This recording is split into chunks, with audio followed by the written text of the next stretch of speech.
Do you want to lose weight but struggle to stay committed to a meal plan because you constantly feel hungry? Does food provide you with comfort when you are bored, angry, lonely, or sad? If so, you are in the right place. My name is Kristen Jones, and I'm a life coach specializing in emotional eating and weight loss, and I'm also a lifelong emotional eater. I want to provide you with information, motivation, and support so you too can learn to manage your issues with food and develop a healthy relationship with yourself. Welcome to the Breakthrough Emotional Eating Podcast.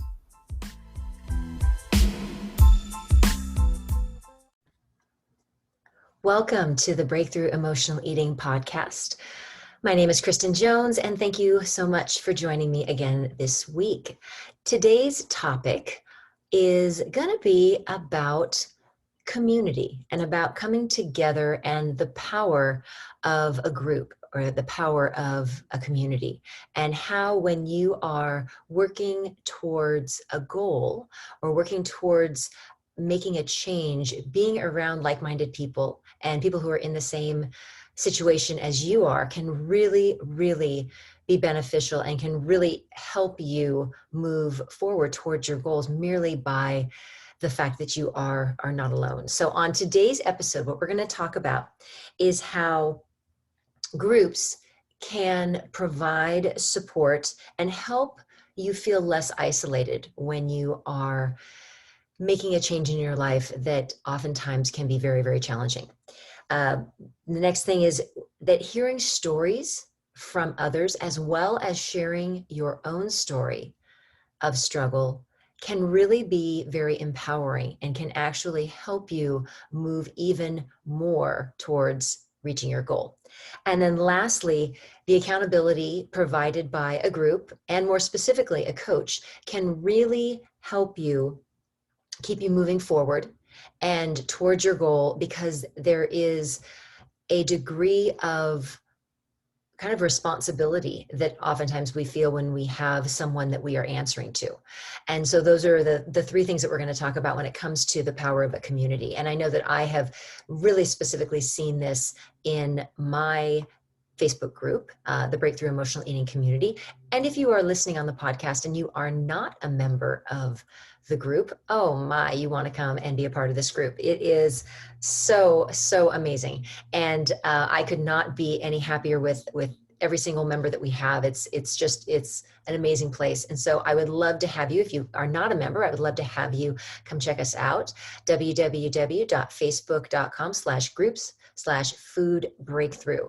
And I'll be waiting and looking for your application to come and be a part of the group. It really is an amazing community of people who are really there to share and support each other and help each other through issues with emotional eating, issues with losing weight, really addressing the diet mentality. And we talk about that a lot, and trying to really have food become a different place, take a different place and a different form in our lives.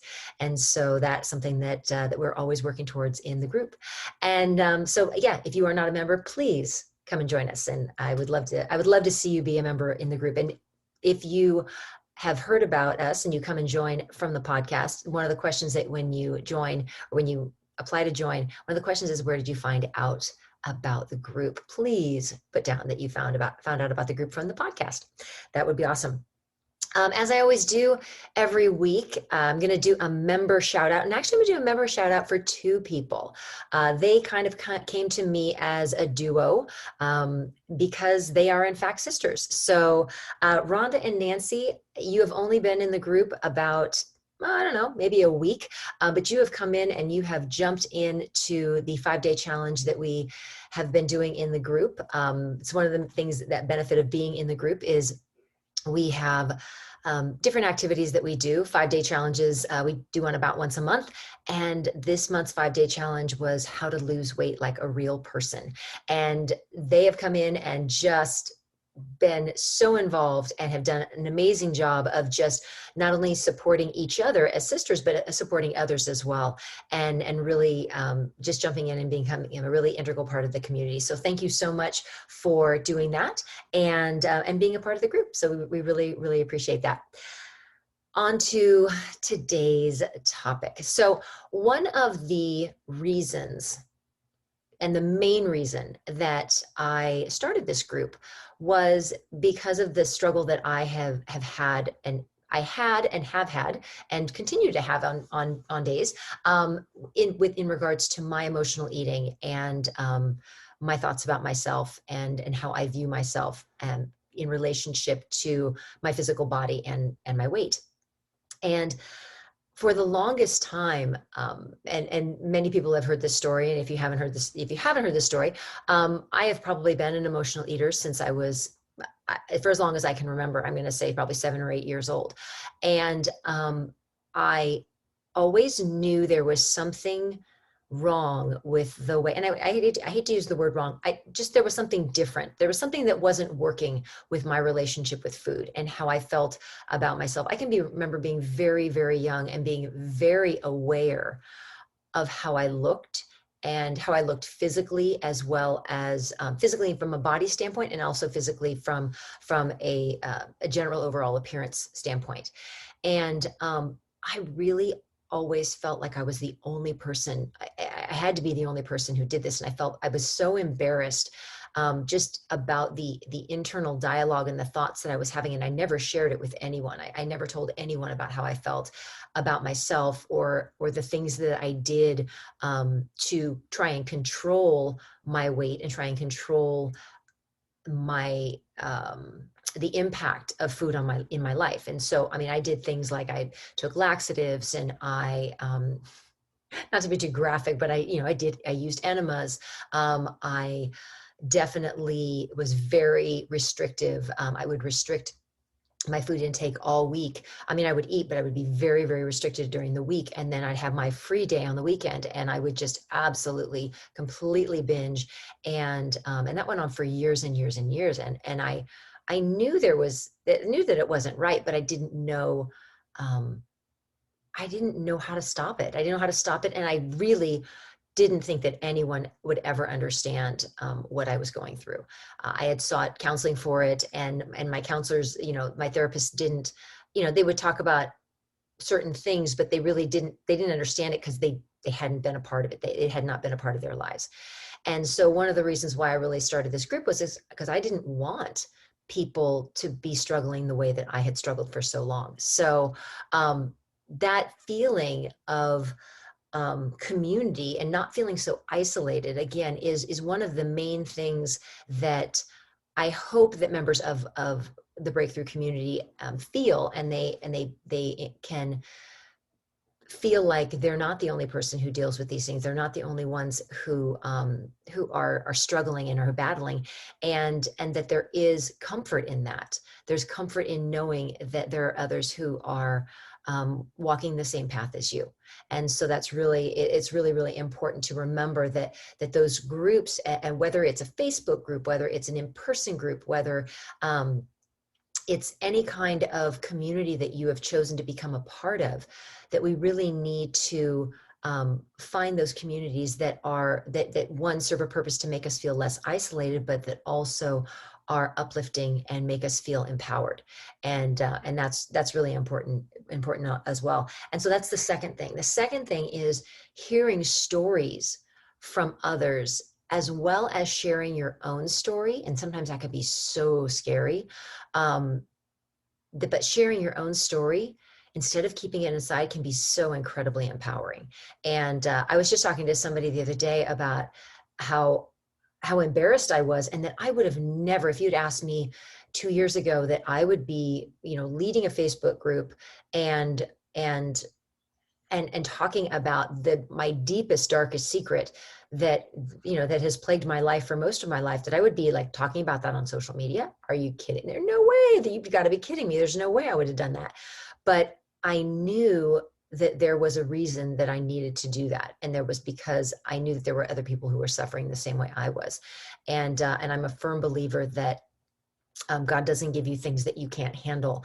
And for the longest time, I was so angry about having this thing and not being able to deal with it or manage it.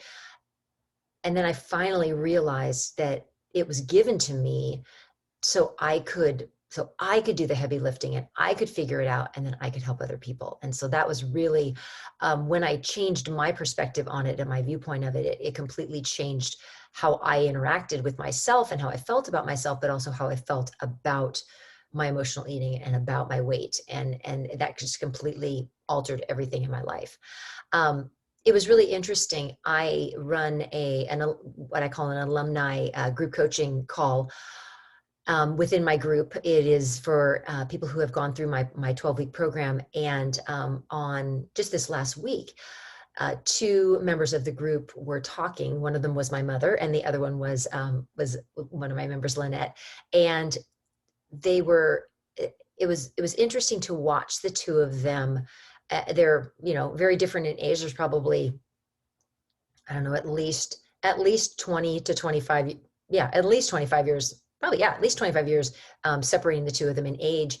But there was this camaraderie when each one was telling their story of what they were struggling with that week, and that it was like they came together. It was like they all of a sudden they were like sisters, and they completely understood each other. And it was just this really, I think, is a really magical thing, just a beautiful thing to watch people open up and share what's going on with them, and then also be there to listen to others and feel that camaraderie and feel that connection of, oh man, I'm not the only person. This is really good. And I feel so much better sharing my story. When we keep our stories inside, especially when they're related to something that's shame-based, and I definitely believe that food issues are very much shame-based, that being able to tell your story in a safe environment and feeling comfortable enough to do that is so, so very important, because it gets it out of your body, it gets it out of you, and then you're able to kind of move forward with how you feel, and really addressing those emotions. So that's super important as well.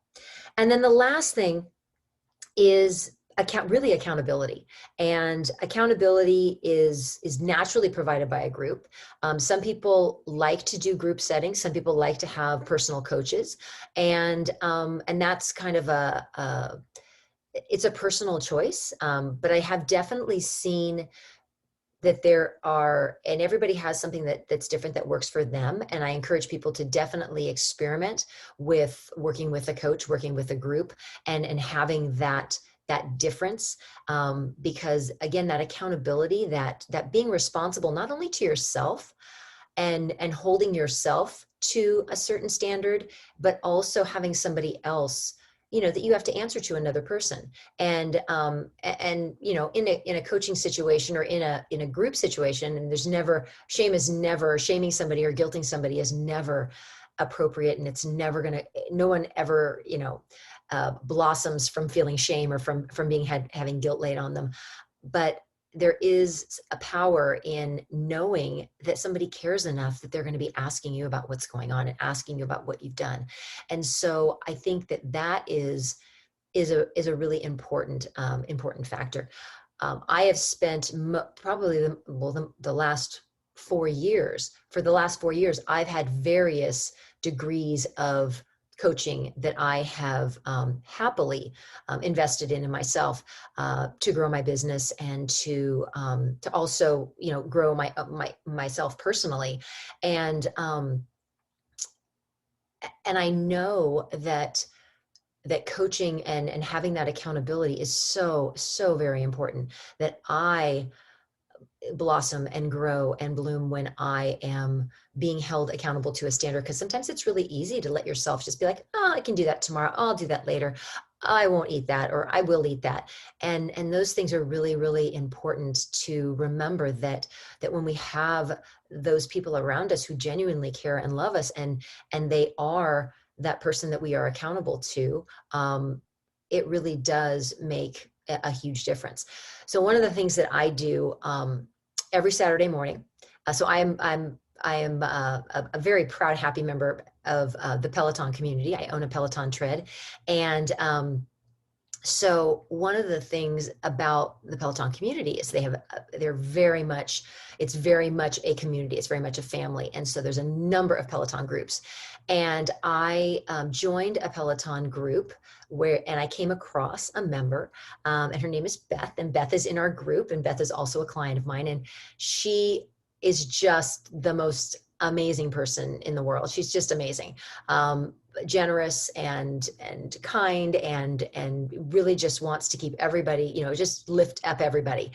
And so we connected, and she's a teacher. She was a special ed teacher, she is currently a special ed teacher in the same way I was a special ed teacher. And so we connect, and I'm in California and Beth is in Pennsylvania. And every Saturday morning, there's only been one time that we've missed. But every Saturday morning, this has been for it's September, and it's been probably the last 6 months. For the last 6 months, we have met every Saturday morning virtually on our Pelotons, and we have done a run together. And we alternate days that we pick our runs, but we don't miss a run. Actually, I think it's twice that we've missed. One time I wasn't actually going to be home. So, but we don't miss our runs.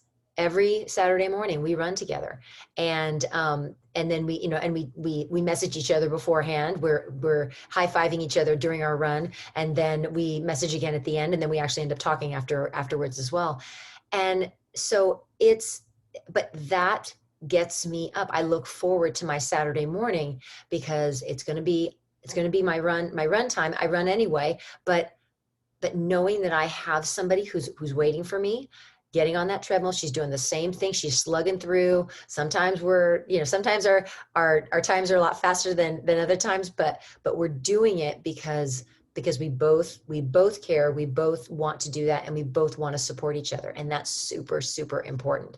So again, accountability, whether it's through a group, whether it's through a coach, whether it's through a person, it really, really makes a huge difference in helping you move towards your goals. And so what I want you to take away from this podcast is find what you need. Find what you need to move you forward. That's going to uplift you. That's going to give you that little kick in the butt that you need, whether it is a Facebook group, whether it is in some cases, some people like it's a Bible study. Sometimes it's just a mom's group, whatever it is, whether it's virtual or in person, whatever it is, find the group that resonates with you, the group that keeps you, that makes you feel welcome and accepted exactly the way you are, and that provides you support and motivation and encouragement. And that's really, because if we don't have that in our lives when we're working towards goals, it can be so incredibly daunting and really discouraging to try and do it on your own. So find that group, reach out and find that group, go online, and there's so many support groups out there. And what I would like for those members of my Breakthrough Emotional Eating community, as you're watching this, this is being shown as a video as well in the group. I want you to, in the comments, I want you to drop a GIF if you have experienced any of the things that I've talked about, whether it's helping you feel less isolated, whether it's helping you share your story, or you've heard someone else's story and that's inspired you. And then also the piece of accountability. Has that been something that's helped you, that's helped you by being in the group? So I'd love to hear that. So just drop a GIF just so I know that one of those things is being impacted. If you want to write a comment, I'd love to have that as well. So thank you so much for joining me this week. I so always appreciate you being here and being a part of the podcast and being a part of the community. Again, if you are not a part of the Breakthrough Emotional Eating community, we are on Facebook. And again, I strongly advise you and encourage you to seek out my group, a group that resonates with you, whatever your issue is, whatever you're trying to deal with and you need support with, find that group. Wherever it is. And again, if you'd like to become a member of the Breakthrough Emotional Eating community, www.facebook.com/groups/food breakthrough. And we would love to have you. So again, thank you so much for being here, and we'll see you all next week.